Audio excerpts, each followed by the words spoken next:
신약성경 데살로니가전서 4장 15절로 18절입니다.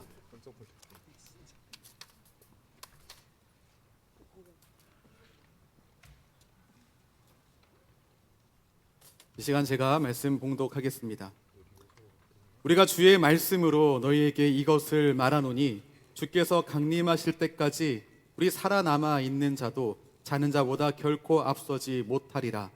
주께서 호령과 천사장의 소리와 하나님의 나팔 소리로 친히 하늘로부터 강림하시리니 그리스도 안에서 죽은 자들이 먼저 일어나고 그 후에 우리 살아남은 자들도 그들과 함께 구름 속으로 끌어올려 공중에서 주를 영접하게 하시리니 그리하여 우리가 항상 주와 함께 있으리라. 18절을 함께 읽습니다. 시작. 그러므로 이러한 말로 서로 위로하라.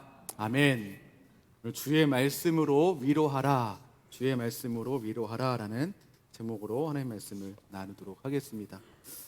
집에서 이렇게 TV를 보실 때 요즘에 예약해놓고 보기도 하지만 아무리 좋은 기능이 많이 있다 하더라도 저는 늘 보던 습관대로 보는 것 같아요. 뭔가 너무 피곤하고 올 때는 그냥 소파에 누워서 발을 한쪽 어디에 올려놓고 리모컨을 계속 돌립니다. 계속 돌리는 거죠. 채널이 몇 개 있나 세보는 것처럼 막 돌립니다. 그러다가 저거 뭐지? 하고 보게 되는 경우들이 저는 참 많이 있습니다. 지난 주 중에 그렇게 막 돌리다가 어느 한 채널에 이렇게 멈춰졌는데요. 좀 특이한 문화를 보여주고 있는 그런 채널이었습니다. 마다가스카르라고 하는 나라의 장래의 하나 문화를 좀 보여주는 그런 시간이었는데요. 거기는 되게 보니까 일정 기간에 한 번씩 5년인가 7년에 이렇게 한 번씩 가족묘에서 가족들의 그 시신을 이렇게 내어놔서 거기다 다시 새로운 천으로 덧씌우는 그런 행사를 가지더라고요. 보니까 이렇게 한 집씩 이렇게 하는 게 아니라 한 마을씩 이렇게 하는 느낌이 좀 강했습니다. 마을 축제이고 마을 행사인 거죠. 떠들썩합니다. 소리가 계속 나고 음식도 계속 무료죠. 제공되고 주변에 있는 누군가가 이렇게 이방인이 와도 환대하고 하는 그런 문화가 정착이 됐더라고요. 특이한 거는 음악이 막 연주가 되면 그러면 그 음악이 나오면 춤추는 게 예의라고 하더라고요. 계속 춤을 추는 거예요. 밥을 주는데 잠깐 밥 먹고 힘내서 춤추라 이런 의미였던 것 같아요. 막 춤추고 그러더니 갑자기 짐을 꾸려서 이동을 합니다. 이동하는 거 보니까 이제 가족묘를 향해 가는 건 것 같습니다. 가족묘를 향해서 가는 그 내내 또 계속해서 또 연주가 되면 계속 춤을 추는 거예요. 정해진 어떤 그 춤의 포즈나 어떤 유형도 없는 것 같아요. 우리나라는 강강수월래 그러면 손을 잡고 돈다 이런 정도는 있잖아요. 왜냐면 막춤, 소위 막춤을 막 추는 겁니다. 가족묘에 이렇게 도착을 해서 묘를 열고 거기에 들어있는 사랑하는 가족들의 이 시신을 모셔서 거기다가 이제 받습니다. 그리고 거기다 이제 새로운 천을 씌우는 그런 행사를 이렇게 하는데요. 근데 그 순간 약간 좀 묘한 그 분위기가 이렇게 보였습니다. 막 노래하고 춤추고 연주하고 사람들이 이렇게 주변에 이렇게 막 둘러싸여 있는데 가족묘에서 시신을 받아든 가족들의 얼굴은 그 즐거움과 그 춤추는 그 행사와 별개더라는 거예요. 네. 주변에서 막 춤을 추고 노래를 하고 연주를 하고 이러지만 가족들은 저마다 그 시신을 받아들고 슬퍼하고 추억에 잠기기도 하고 또 슬퍼하는 모습을 보았습니다. 그중 한 가족은 보니까 상대적으로 좀 작은 가족들의 시신을 이렇게 받고 얼른 낚아채듯이 가지고 가서 한참을 껴안고 우는 모습을 이렇게 보았습니다. 그 순간 저는 좀 질문이 생겼습니다. 저거 뭐지? 저들이 저렇게 막 축제를 하고 음식을 막 나눠주고 연주를 막 하고 춤을 추고 그랬는데 저거 왜 하는 거야? 저 행사에 지금 핵심이 된 사람들은 여전히 슬픔에 있는데 왜 주변에선 저렇게 떠드는 거지? 이런 생각이 들었습니다. 아마도 그들의 그 주변에서 음악을 연주하고 춤을 추고 잔치로 만들고 하는 그 이유는 가족들을 그 너무 깊은 슬픔에 빠지지 않게 하려는 그런 의도인 것 같습니다만 제가 그 프로그램을 보면서 계속 느낀 것은 가족들은 지금 딴 데 있다. 가족들의 슬픔을 전혀 위로하고 있지 못하다. 라고 하는 생각이었습니다. 정말 그렇죠. 큰 슬픔에 빠져 있는 가족들, 주님께 먼저 사랑하는 이를 떠나 보낸 그 슬픔을 세상의 어떠한 행사가, 어떠한 말이, 어떠한 표정이 그들을 위로할 수 있겠습니까? 불가능합니다. 가능하지 않습니다. 그런데 오늘 말씀에서 보면 그 슬픔 가운데에 들어가 있는 이들을 말해주고 있습니다. 그들이 들어가서는 사실은 안 되는데 그 슬픔에 들어가 있는 거예요. 계속해서 제가 기회가 있을 때마다 말씀을 나누고 있는 데살로니가 교회 성도들이 그렇습니다. 데살로니가 교회 성도들은 참 칭찬받을 게 많은 사람들이죠. 어떻게 보면 야, 이 사람들은 단점도 없냐? 라는 마음이 들 정도이기도 합니다만 데살로니가전서 4장 13절 말씀을 보면 이들에게 단점이 있었다라고 이야기합니다. 이들의 약점은 무엇이었냐면 자는 자들에 관하여 알지 못했던 것입니다. 주님을 믿었는데 세상 떠난 이들이 어떻게 되는 것인지를 알지 못해서 세상 사람들과 구별되지 않는 똑같은 그런 슬픔과 절망 가운데 들어갔더라라고 하는 것입니다. 주님 알지 못하는 이들과 똑같은 슬픔에 빠져버리고 말았던 것입니다. 마다가스카르의 그 장례 문화, 주변에서 아무리 떠들고 춤을 추고 하지만 그들에겐 전혀 위로가 되지 않았습니다.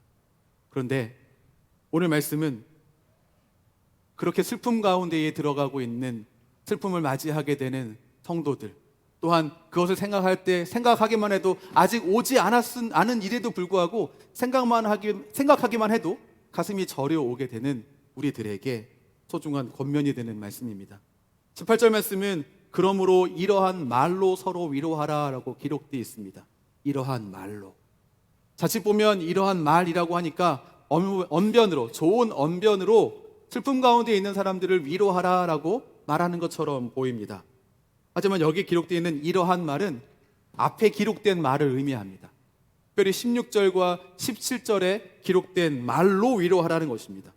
16절, 17절에는 어떤 말씀이 들어있냐면 예수님이 다시 오실 때에 발생한 사건들을 요약하는 내용이 들어있습니다. 예수님이 다시 오실 때 어떤 일이 일어나는지 그것을 서로 이야기하고 서로 나누게 되면 그것을 통해서 위로받을 수 있다라고 하는 게 오늘 18절의 말씀인 것이죠.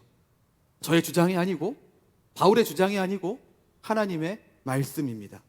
과연 이 말은 위로가 될 수 있을까? 이 말이 위로가 될지의 여부는 16절과 17절을 좀 같이 우리가 돌아보면 알 수 있을 것 같습니다. 주님이 이 땅에 다시 오실 때 어떤 일이 일어나는가? 16절 말씀에서는 이렇게 기록하고 있죠.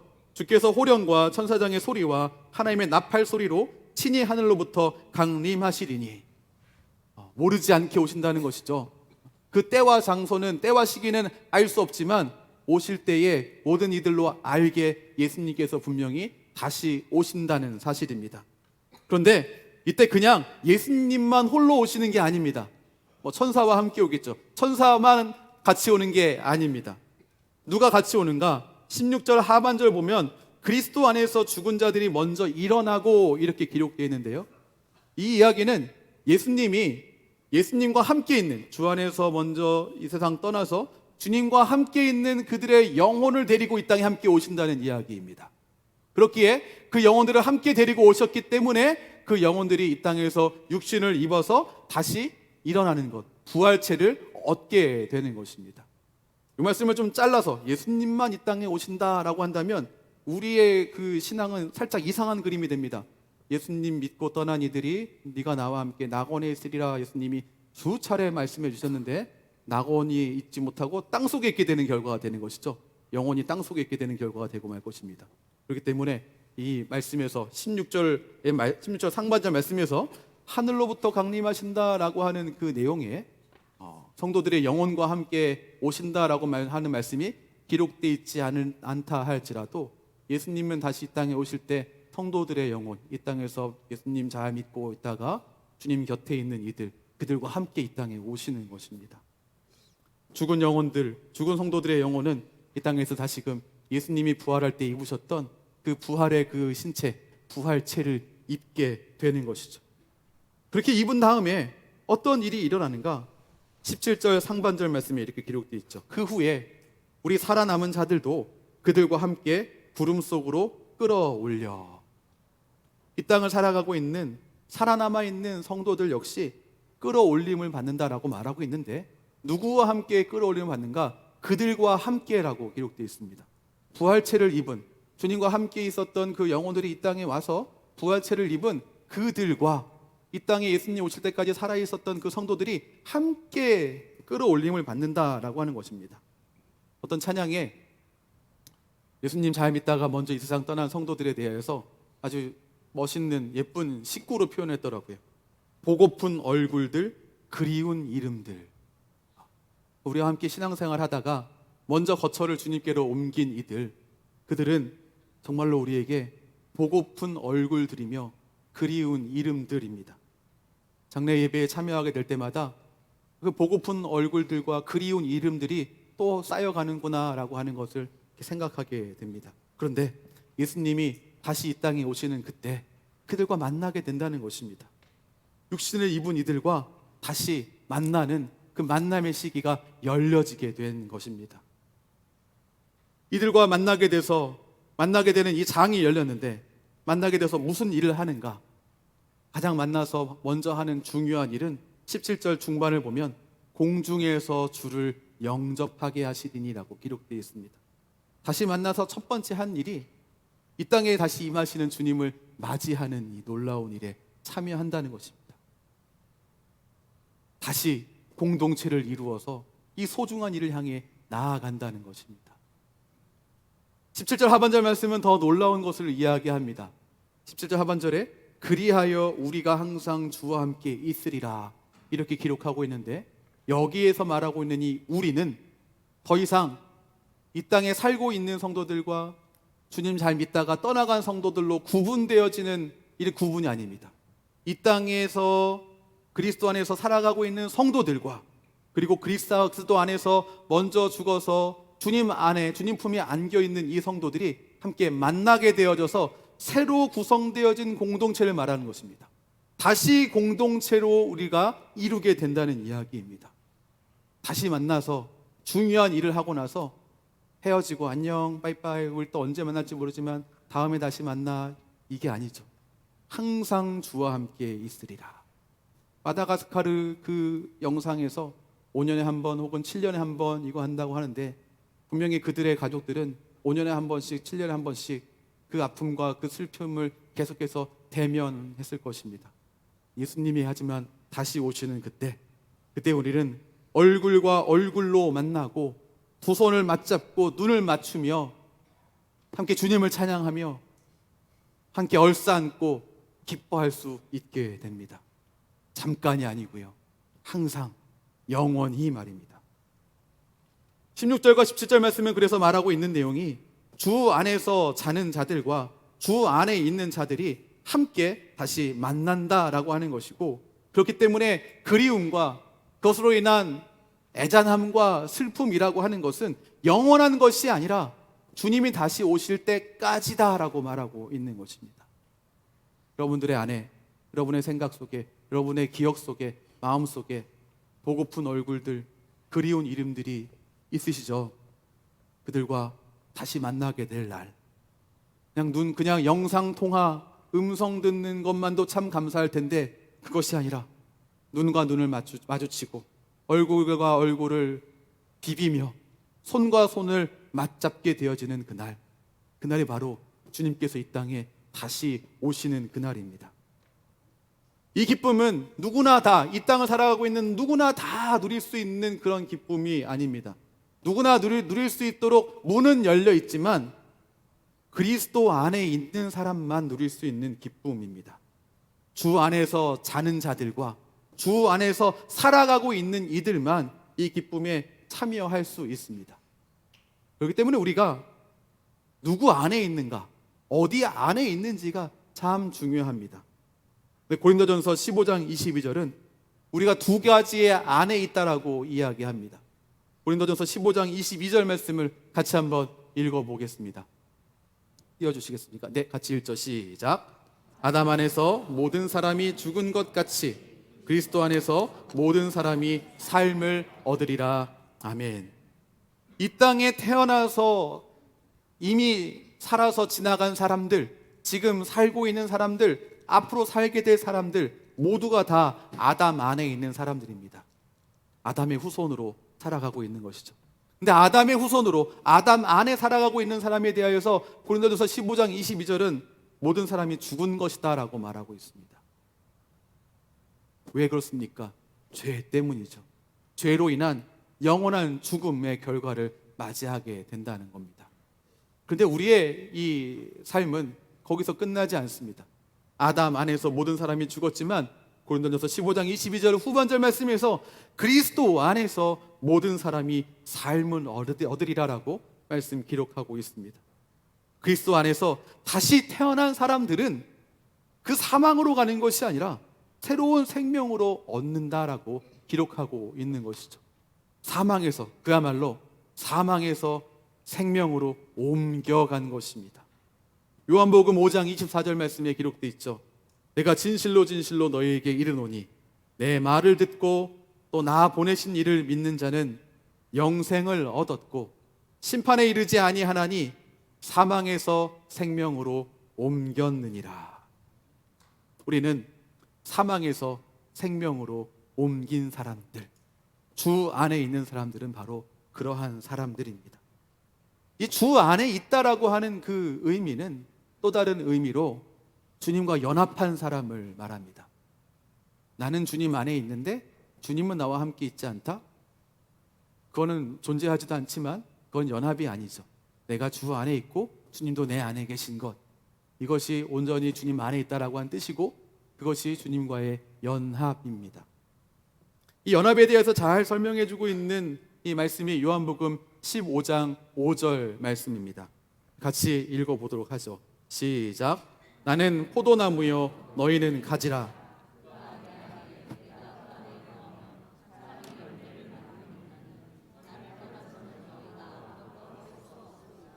아멘.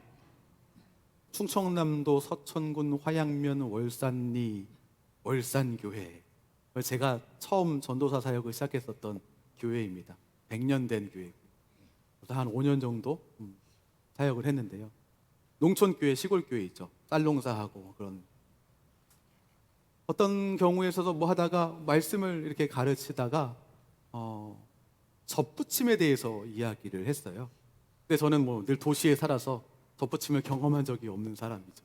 접붙임을 얘기하니까 아 그거요 지난주에 저 했는데요 이러는 거예요. 접붙임이 뭘 의미하는지 너무나 잘 알고 있어서 제가 그 친구들에게 배웠습니다.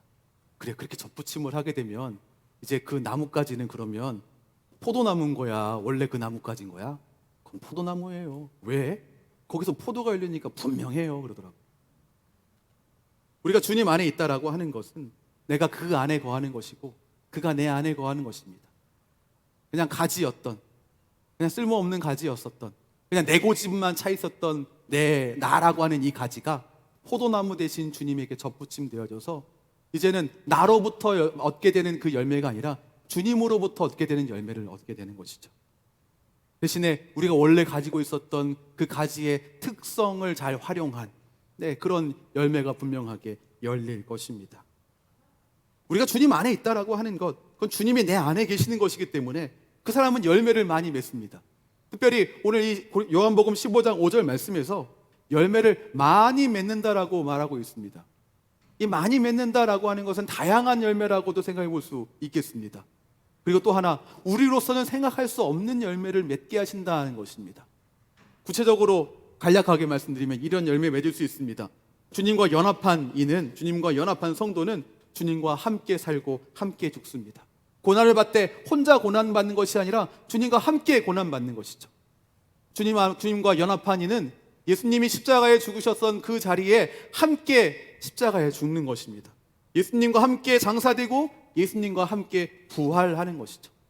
예수님과 함께 영광에 이르고 또한 예수님과 함께 후계자가 되며 예수님과 함께 통치하는 통치자가 됩니다. 이게 우리로서는 이룰 수 없는 일입니다. 우리의 부족한 지력과 능력과 인성과 여러 가지 통하여서는 결코 이룰 수 없는 일이 주님 안에 있기에 이루어지는 소중한 은혜가 있다는 것입니다. 우리가 주님 안에 있을 때 만나게 되는 일이죠. 그리스도와 연합된 성도, 주님과 하나 된 이 성도의 미래는 그렇기 때문에 하나님이 책임져 주시는 것입니다. 그런데 만약 교회된 성도가 주님과 연합하지 않는다라고 한다면 어떻게 될 것인가? 그것은 성도가 아닙니다. 참 그것만큼 절망된 일이 없죠. 교회에 출석은 하는데 주님의 자녀는 아니야. 교회에 와서 예배는 드리고 이 사람도 알고 저 사람도 알고 목회자들도 알고 장로님도 알고 권사님도 알고 집사님도 알고 다 그런데 주님의 자녀는 아닌 것이죠. 이것만큼 답답하고 이것만큼 안타깝고 속상한 일이 어디에 있겠습니까? 주님 안에 있지 않은 사람들은 위로도 얻지 못하고 또한 불에 던져져 사르게 된다라고 말씀하고 있습니다. 참 안타까운 일입니다. 요한복음 15장 6절 말씀에 이렇게 기록합니다. 사람이 내 안에 거하지 아니하면 가지처럼 밖에 버려져 마르나니 사람들이 그것을 모아다가 불에 던져 사르느니라. 주님께 접붙임되지 않은 가지된 인생은 자기 나름대로 잘 살아갈 수 있는 게 아니라 결국엔 말라버리고 불살라져 버리게 되는 그러한 이 안타까운 결과를 맞이하게 됩니다. 우리가 해야 할 일이 무엇입니까? 주님께 접붙임 바 되지 못한 그들에게 찾아가서 주님께 접붙임을 향해 나아가기를 인도하는 것, 그게 우리가 해야 할 일입니다. 먼저 된 성도들이 해야 할 일입니다. 주님과 접붙임 바 되어져서 나로는 맺을 수 없는 그 열매를 맺고 있다라고 한다면 접붙임이 뭔지, 주님이 누구인지 그냥 나는 나대로 살면 되지라고 하는 이들에게 아무런 감동도 아무런 자극도 줄 수 없을 것입니다.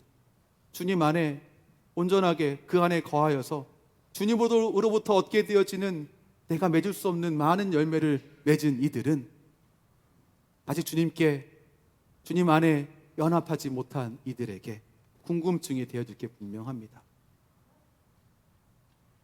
우리는 놓치지 말아야 합니다. 우리가 누구인가? 우리는 성도입니다. 성도는 누구인가? 주님 안에 거하는 사람입니다. 주님 안에 거하고 주님이 내 안에 거하는 사람이 바로 성도입니다. 이 성도의 이 성도의 삶은 주님 안에 거하는 것인데 주님 안에만 소망과 위로가 있음을 오늘 이 시간 놓치지 마시기를 주님의 이름으로 축원합니다. 오늘 15절 말씀 보시면 이렇게 기록되어 있습니다. 우리가 주의 말씀으로 너희에게 이것을 말하노니. 바울 사도가 오늘 15절부터 말씀하고 있는 18절까지 말하고 있는 이 말씀은 바울의 연구 결과나 혹은 바울의 사상이 아닙니다.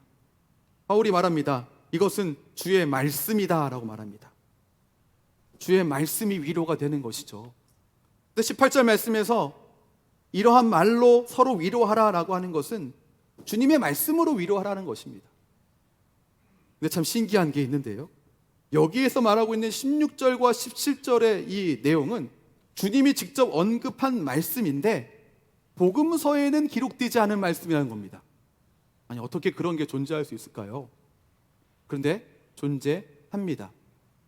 요한복음 21장 25절 말씀에 요한복음 가장 끝나는 말씀에 이런 말씀이 기록되어 있어요.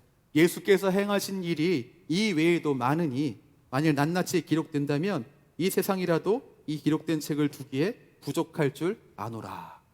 이 이야기는 예수님이 하신 이야기가 사복음서의 이야기보다 훨씬 많이 있다라고 하는 것이죠.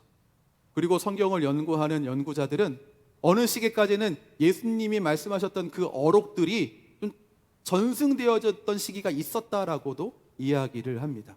근데 지금은 그게 다 없어진 상태이고 우리는 지금 예수님이 하신 말씀은 사복음서에서만 확인할 수가 있죠.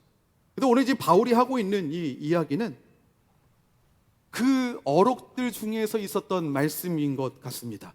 하지만 분명한 건 예수님이 직접 언급하셨던 내용이로되 우리에게 복음서를 통하여서는 전달되지 않았던 말씀이죠. 하지만 바울을 통해서 확인하게 된 소중한 예수님의 말씀입니다.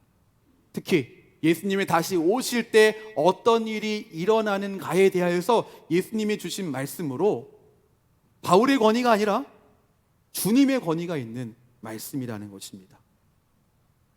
여러분, 잃은 사람들이 무언가를 잃어버리신 그런 경험 있죠. 가장 간단하게는 핸드폰. 어제도 저 핸드폰 때문에 막 왔다 갔다 그랬는데, 핸드폰, 차키.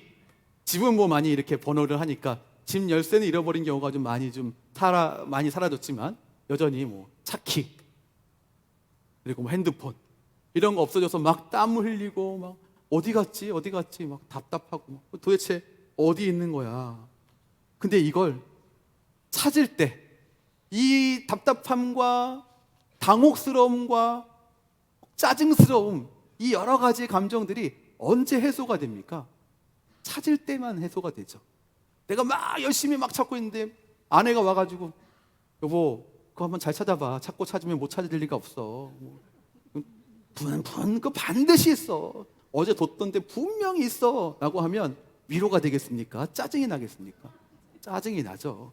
그 말하지 말고 같이 찾아줘, 이거 아니겠습니까? 내가 막 열심히 찾고 있는데 애들이 와가지고 아빠 화이팅! 아니 이 자식들이 지금 어디 한번 아빠의 무서움을 한번 경험하겠다는 거야, 이런 마음이 들지 필요가 되지 않습니다. 무슨 말씀을 드리는 거냐면, 진정한 위로, 잃어버린 것에 대한 위로는 언제 있냐면 잃은 것을 찾을 때에만 비로소 위로함이 있다라는 것이죠. 그래서 10드라크마를 가졌던 한 여인이 한 드라크마를 잃어버려서 온 집안을 쓸고 닦고 하면서 하는 것은 답답해하다가 찾았을 때에 엄청 기뻐했었던 바로 그 사건을 우리가 생각해 볼 수 있는 것이죠. 그런 측면에서 바울을 통해서 듣게 된 주님의 말씀, 주님이 다시 오실 때 다시 공동체를 이루게 된다. 주 안에서 함께 있다가 먼저 떠났던 이들과 지금 아직 살아있는 이들이 다시 한 공동체를 이룬다라고 하는 것은 다시 찾게 된다라고 하는 말씀인 것이기 때문에 진정한 위로가 되는 것입니다. 잃어버리고 헤어지고 이제 못 만나라고 하는 것이 아니라 다시 만나게 되는 것이니까. 예수님 안에 있을 때 주시는 진정한 위로입니다. 우리는 그 진정한 위로를 소유한 사람들입니다. 이 소유함이 어디 있는가? 예수님 안에 있을 때입니다. 그러기에 우리도 놓치지 말아야 합니다. 주님 안에 있음을 놓치지 말아야 합니다. 주님과의 연합을 놓치지 말아야 합니다. 내가 그 안에 거하기 힘써야 하고 주님이 내 안에 거하게 하시기에 우리 힘써야 하는 것이죠. 주의 말씀을 내 안에 거하게 하는 것이고 주의 계명을 지켜 행하는 것, 그게 바로 내가 주 안에 또한 거하는 것이고 주님이 또한 내 안에 거하는 것입니다. 우리가 주님과의 연합을 놓치지 않기 위해서 해야 할 일이 한 가지 더 있습니다. 오늘 15절 말씀을 같이 보시죠. 15절 말씀에 이렇게 기록되어 있습니다. 우리가 주의 말씀으로 너에게 이것을 말하노니 주께서 강림하실 때까지 우리 살아남아 있는 자도 자는 자보다 결코 앞서지 못하리라. 여기 제가 빨간색으로 우리 살아남아 있는 자라고 이렇게 표시해놨는데요, 좀 그 앞에 한 군데 더 보시면 이렇게 되어 있죠. 주께서 강림하실 때까지 우리 살아남아 있는 자. 여기 주께서 강림하실 때까지 우리 살아남아 있는 자, 여기에 이 내용에는요 바울이 포함되어 있습니다. 바울은 놀랍게도 예수님이 다시 오실 때에 자신도 살아남아 있는 자 중에 포함될 것으로 예상했다라고 하는 거예요. 2024년 오늘이 1월 14일, 바울사도 주님의 품에 안겨 있습니다. 근데 바울이 아직 예수님 오지 않았잖아요. 바울은 이것을 기록할 당시에 예수님이 내가 눈 뜨고 살아가고 있는 동안에 오실 것이다 라고 하는 그 생각을, 그 믿음을 갖고 살았다는 것입니다. 착각을 했다는 것이 아닙니다. 그가 예수님이 다시 오심을 간절히 기다리며 살았다라고 하는 것을 의미하는 겁니다. 예수님이 다시 오실 때 내가 살아있을 것으로 기대할 만큼 예수님의 다시 오심, 재림을 고대하는 삶을 살았다라고 하는 것입니다. 우리는 어떻습니까? 여러분은 어떻습니까? 라고 하기 전에 우리는 어떻습니까? 라고 물었습니다. 저도 놓칠 때가 많이 있으니까요. 우리는 예수님의 다시 오심을 고대하며 살아갑니까? 한편에 주님 지금은 조금만 더 있다가, 그런데 바울 사도를 비롯하여서 우리 믿음의 선배들은 언제나 그 소망 가운데 오늘을 살아갔습니다. 그 흔적들이 좀 남아있는 데가 있어요. 찬송가 310장 4절, 하나님의 은혜로 여기에 4절에 보면 주 언제 강림하실지 혹밤에 혹낮에 또 주님 만날 그것도 난 알 수 없도다. 그리고 뒤에 후렴에 내가 믿고 또 의지함은 내 모든 형편 아시는 주님 늘 보호해 주실 것을 나는 확실히 아네. 이렇게 기록되어 있죠. 이 찬양의 작사를 한 사람, 이 가사를 기록한 그는 주님이 다시 오신다, 그것에 대한 확신 가운데 살았던 사람이고, 그가 언제나 보호해 주신다라고 하는 것을 놓치지 않았던 사람입니다. 주님의 다시 오시는 것에 대한 이 소망을 놓치지 않았던 그 삶을 잘 보여주는 것입니다. 우리가 이 310장의 찬양을 부를 때 우리에게도 그런 은혜가 있기를 주님의 이름으로 소원합니다. 그런 똑같은 고대함으로 말입니다. 또 하나, 손양원 목사님 기록하신 찬양시 가운데 주님 고대가라고 하는 게 있어요. 이거 잘 읽어야 돼요. 주님께서 연대 아니고 고대로 가셨다. 이게 아닙니다. 주님은 고대를 사랑하신다는 게 아니죠. 주님을 바라고 앙망하는 것에 대한 찬양시입니다. 우리 많이 들어봤던 시 내용인데요. 같이 한번 읽어보죠. 한번 읽어볼까요? 시작. 먼 하늘 이상한 구름만 떠도 행여나 내 주님 오시는가 해 머리 들고 멀리 멀리 바라보는 마음, 오 주여 언제나 오시렵니까? 손양원 목사님 이거 기록하면서 주님 오시기를 고대하며 이것을 기록했습니다. 어서 오시기를, 그 오시기를 바라면서 삶을 놓은 게 아니죠. 오늘을 살았던 분이신 것이죠. 310장의 찬양시를 작사한 사람도 동일할 것입니다. 그 신앙의 선배도 이것을 작사하고 나서 손을 놓고 삶을 살아간 것이 아니라 오늘을 살아간 사람인 것입니다. 바울도 주님이 내가 살아가고 있는 이때에 오실 것이다라고 간절히 소망하며 살아가되 손을 놓고 살아가는 것이 아니라 오늘이라고 하는 이 시간을 충실히 살아갔다는 것입니다. 우리 역시 그래야 합니다. 오늘 하루를 열심히 살아가되 주님이 오늘 오실 수도 있다, 주님 어서 오시옵소서라는 마음 가운데에 오늘 하루를 살아가야 한다는 것입니다. 우리에겐 지금 그 소망이 있습니까? 그 소망 가운데 그 소망함이 지금 우리에게 있는가 돌아보시는 주님의 귀한 자녀가 다 되시기를 바랍니다. 말씀을 정리하겠습니다. 이 땅을 살아가고 있는 성도된 우리는 어떠한 삶을 살아야 하는가? 아직 주님께 접붙여지지 않은 그런 이 가지된, 말라가고 있는 그 가지된 사람들을 주님께 인도하기 위하여서 주님의 말씀으로 위로하는 사람이 되어야 합니다. 또한 성도들에게, 우리 주변에 있는 이들에게, 아픔 가운데 있는 이들에게 그 위로함으로 나아가는 것이 마땅합니다. 또 하나, 우리 자신이 주 안에 거하기를 힘써야 합니다. 우리 날마다의 삶의 걸음들을 주님께 교정해야 한다는 것입니다. 허먼 멜빌이라고 하는 분이 이런 중요한 말을, 생각하게 하는 말을 남겼더라고요. 이 세상은 항해를 떠나는 배이지 완성된 항해가 아니다. 우리 한 주간의 삶은 새로운 항해입니다. 우리 한 주 한 주 항해하고 중간 점검하러 다시 이렇게 항구로 돌아오는 것 같다라는 생각을 좀 합니다. 여러분 한 분 한 분이 다 배입니다. 믿음으로 항해해야 할, 한 주라고 하는 7일의 이 하루하루를 믿음의 항해를 해야 할 그런 배죠. 근데 우리의 이 항해는 완성된 항해가 아니죠. 왜냐하면 매주마다 새롭게 또 출발을 하니까요. 근데 그 이분이 이 뒤에 이런 말을 했어요. 그리고 설교가 선포되어지는 강단은 그 배의 머리다.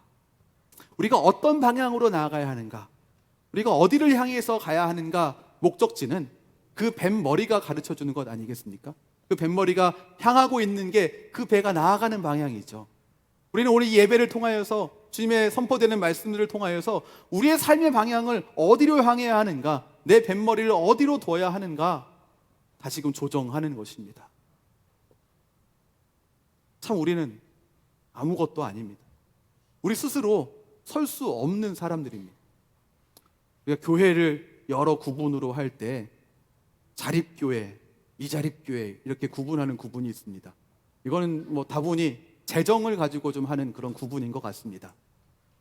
근데 미자립 교회라고 하는 이 단어는 사실 우리가 고민해 봐야 할, 우리의 삶 속에 늘 적용해야 할 그러한 단어입니다. 왜냐하면 교회된 나, 교회된 너, 교회된 우리는 스스로 설 수 없는 사람들이기 때문에 그렇습니다.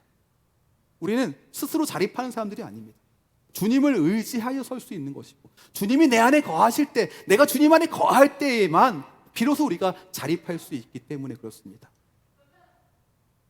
주님을 의지하지 않고 살아가는 교회된 나, 교회된 너, 교회된 우리, 그건 교회이지만 교회가 아닙니다. 주님이 안 계신 교회가 그게 어떻게 교회이겠습니까? 주님을 의지하지 않는 성도가 어떻게 성도이겠습니까? 주님이 계시기에, 주님을 모셨기에 우리에는 의미가 있는 것입니다. 여러분, 오직 예수님 안에, 예수님의 말씀 안에 위로와 소망이 있다라고 하는 사실 놓치지 마시기를 주님의 이름으로 축원합니다. 오직 그 안에만 진정한 위로가 있고, 그 마음의 모든 슬픔을 뚫고 들어가는 위로와 평안이 있습니다. 그러므로 주님 안에, 주 사랑 안에, 주 은혜 안에, 주 보혈 안에 살기를 다짐하시고 주님의 그 능력 안에 날마다 서가시기 바랍니다. 그런 은혜로 온전하게 넘치시는 주님의 귀한 자녀가 다 되시기를 주님의 이름으로 축원합니다. 우리 함께 이 시간 함께 찬양했으면 좋겠습니다. 우리가 이 시간 같이 나눌 찬양은 예수 안에 소망 있네 라고 하는 찬양입니다. 우리 예배 시작하기 전에 앞부분에 불렀던 찬양이죠. 우리의 소망이 어디에 있는가 우리 한번 생각하시면서 같이 함께 찬양하겠습니다.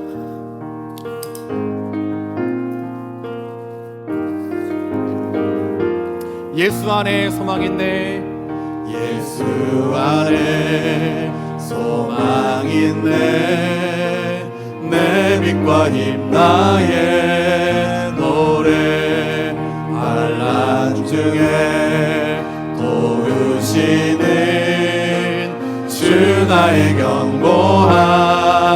다시 한번 외합시다. 예수 안에 소망 있네, 예수 안에 소망 있네, 내 빛과 힘 나의 노래, 환난 중에 도우시는 주 나의 견고함. 한서 크신 사랑, 크신 평화, 두려움에서 날 건지네, 내 위로자, 내 모든 것, 주 사랑 안에. 다시 한번 외합시다. 예수 안에 소망 있네, 예수 안에 소망 있네, 내 빛과 힘 나의 노래, 환난 중에 도우시는, 환난 중에 도우시는 주 나의 견고함. 다시 한번 처음부터 외합시다. 예수 안에 능력 소망 있네, 예수 안에 소망 있네, 내 빛과 힘 나의 노래, 환난 중에 도우시는 주 나의 견고함. 한서 크신 사랑, 크신 평화, 두려움에서 날 건지네, 내 위로자, 내 모든 것, 주 사랑 안에서, 주 사랑 안에 서리라, 주 사랑 안에서, 주 은혜 안에 살리라, 주 은혜 안에 살리라, 주 보혈 안에 살리라, 주 보혈 안에 살리라, 주 능력 안에 서리라. 주 능력 안에서. 한 번 더 외합시다. 주 능력 안에 서리라, 주 능력 안에 서리라. 아멘. 그렇습니다. 예수님 안에, 그리스도 예수 안에 모든 소망과 모든 기쁨과 모든 사랑과 은혜와 보혈, 그 모든 것들의 능력이 그 안에 있습니다. 우리 함께 이 시간 기도하실 때에 오직 그리스도 안에 있는 온전한 소망을 붙들며 그 말씀으로 위로하는 이 주 안에 거하기 힘쓰는 내가 되게 해 주옵소서. 그 사랑 안에, 그 은혜 안에, 그 보혈 안에 살아가는 성도된 우리 모두가 되게 해 주옵소서. 우리 이 제목 가지고 함께 합심해 기도하겠습니다. 함께 기도하겠습니다. 주님, 예수 안에 능력이 있습니다. 그 능력을 붙잡으며, 주님 그 소망을 붙잡으며 주님 안에 거하기를 힘쓰는 우리가 되게 하여 주시옵소서. 주의 말씀으로 위로하기를 힘쓰며 성도된 우리의 그 삶을 살아가게 해 주옵소서. 주님 없이는 서 있을 수 없는 자인 것을 기억하며 주님을 떠나지 않는 자, 주의 말씀을 내 안에 거하게 하는 자, 나로 주님 안에 거하는 자가 되게 주여 붙잡아 주시옵소서. 이를 위해 힘쓰고 애쓰는 우리의 삶이 되게 도와주시고 돌보아 주시옵소서. 오늘도 그 사랑 안에 거하게 해 주시옵소서. 오늘도 그 은혜 안에 거하게 해 주시옵소서. 오늘도 그 보혈 안에 거하게 해 주시옵소서. 오늘도 그 사랑 안에 거하게 해 주시옵소서. 주님 돌보아 주시옵소서.